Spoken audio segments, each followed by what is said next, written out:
হংকংয়ের চিউং চাও দ্বীপে অনুষ্ঠিত হলো শত বছরের পুরনো ঐতিহ্যবাহী বান উৎসব।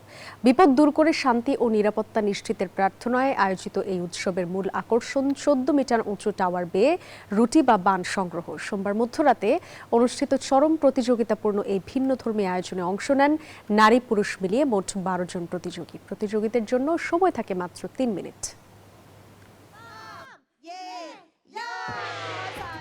শতাব্দী প্রাচীন এই ভিন্নধর্মী উৎসবের আসর হংকংয়ের চিউং চাও দ্বীপে।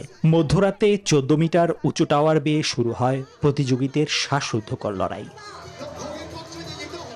উপরের দিকের বানের পয়েন্ট বেশি, যা পরিবারের সৌভাগ্য আনে বলে বিশ্বাস স্থানীয়দের।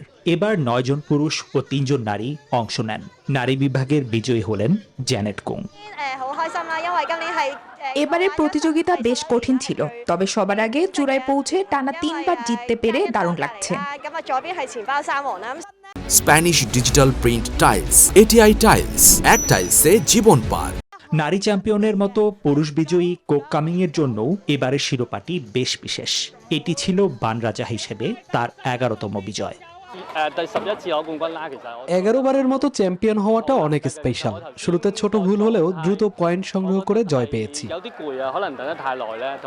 বুদ্ধ পূর্ণিমার সাথে মিল রেখে আয়োজিত আকর্ষণীয় এই উৎসবটি মহামারীর কারণে কয়েক বছর বন্ধ থাকার পর 2023 সাল থেকে আবারও স্বরূপে ফিরেছে পুরোদমে। নিবির আমিন, নিউজ 24।